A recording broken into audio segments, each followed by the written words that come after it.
Speed news के पेश करदा है Technovision, your partner in mobile.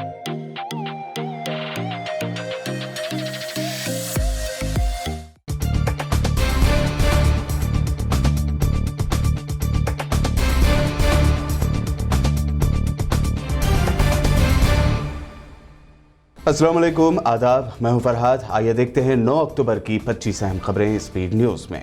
Azerbaijan ने आर्मीनिया पर लगाया संगीन इल्जाम। कहा, खुद साख्ता रिपब्लिक आर्टिक्सा से लगे इलाकों में आर्मीनियाई फौज ने उजाड़ी बस्तियां, आम शहरियों को बनाया निशाना। नोबेल पीस प्राइज 2020 का हो गया है ऐलान। भूखमरी से लड़ने और अमन कायम करने की कोशिशों को लेकर वर्ल्ड फूड प्रोग्राम को दिया गया नोबेल पीस प्राइज। अमेरिकी सदर ट्रंप का अपने हरीफ जो बाइडेन पर सनसनीखेज दावा। कहा, अगर जो बाइडेन जीत जाते हैं तो कम्युनिस्ट कमला उनकी जगह सिर्फ एक ही महीने में ले लेंगी। अमेरिका की रियासत मिशिगन की खातून गवर्नर के किडनैपिंग की कोशिश को FBI ने बनाया नाकाम। साजिश रचने वाले सरगना टाई ग्रेपेन समेत 6 से ज्यादा अफराद हुए गिरफ्तार। तुर्क सदर रजब तैयब अर्दोगान ने गल्फ कंट्री कतर में अपने मुल्क के फौजियों की मौजूदगी की कर दी है तस्दीक। कहा, अमन व इस्तेहकाम को यकीनी बनाने के लिए खतर में तैनात की गई है तुर्क फौज। भारत की एक और बड़ी कामयाबी, एंटी रेडिएशन मिसाइल रुद्रम का सुखोई फाइटर प्लेन से किया कामयाब टेस्ट। रुद्रम मुल्क की पहली पूरी तरह से स्वदेशी एंटी रेडिएशन मिसाइल है।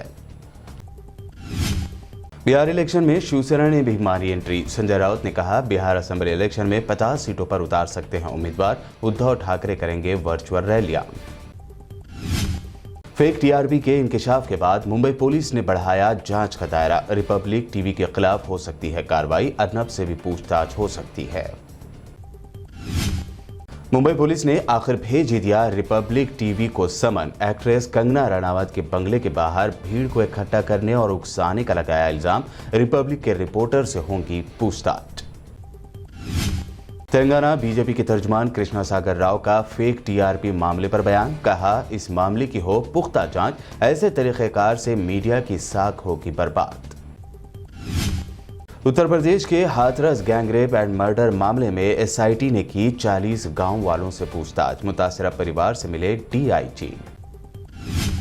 हाथरस रेप वाक़े को सियासी साजिश बनाने पर तुली योगी सरकार पर बरसे Bhim army chief Chandrashekhar Azad. PFI से कनेक्शन पर योगी आदित्यनाथ को दिया चैलेंज। कहा, 100 करोड़ तो दूर, मेरे पास से 1 लाख रुपए भी मिल जाए तो छोड़ दूंगा पॉलिटिक्स।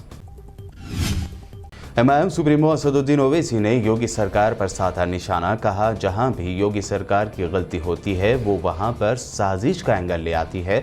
नाकामी छुपाने के लिए कर रही है साजिश की बात। राजस्थान के करौली इलाके में जमीन के तनाजे को लेकर एक पुजारी को बदमाशों ने जिंदा जला दिया। CM अशोक गहलोत ने कहा, कातियों को नहीं बख्शेंगे। बंगाल में ममता के खिलाफ निकाली गई रैली में बीजेपी कारकुनों के पास से मिले थे हथियार। तृणमूल कांग्रेस लीडरों ने उठाए सवाल। कहा, क्या बंगाल में तशद्दुद फैलाने का बीजेपी का था मंसूबा। मध्य प्रदेश के बीजेपी लीडर और होम मिनिस्टर नरोत्तम मिश्रा ने राहुल गांधी की मोदी सरकार पर लगातार बयानों पर कहा, राहुल गांधी को सिखाने वालों को सैल्यूट। राहुल को इतना हाई क्वालिटी का नशा कहां से मिलता है। त्रिपुरा के CM और बीजेपी लीडर बिप्लब देब का अजीबोगरीब दावा। कहा, रियासत के 80% घरों में अगर लगाएंगे स्वामी विवेकानंद की फोटो तो अगले 30 सालों तक त्रिपुरा में रहेगी बीजेपी की सरकार। तेलंगाना के जिला निजामाबाद MLC के बाई इलेक्शन पुरअमन तौर पर हुए मुनक्कद। TRS लीडर और CM KCR की बेटी के कविता के आसानी से जीत जाने के इम्कानात। तेलंगाना के दुबाक में असेंबली का बाई इलेक्शन TRS और कांग्रेस के दरमियान अना की जंग में तब्दील। कांग्रेस लीडर पूनम प्रभाकर ने कहा, अगर हुकूमत ने दुबाक में तरक्याती काम अंजाम दिए हैं तो फिर मिनिस्टर हरीश राव क्यों हैं खौफजदा। सेंट्रल मिनिस्टर रामविलास पासवान की कल रात 74 साल की उम्र में हुई मौत। सदर कोविंद, PM मोदी समेत मुल्क के आला सियासी शख्सियात ने जाहिर किया दुख। कल होगा अंतिम संस्कार। RJD सरबराह लालू प्रसाद यादव को झारखंड हाई कोर्ट से मिली जमानत, लेकिन नहीं आ सकेंगे जेल से बाहर। चांबासा ट्रेजरी केस की सुनवाई होने तक रहेंगे जेल में।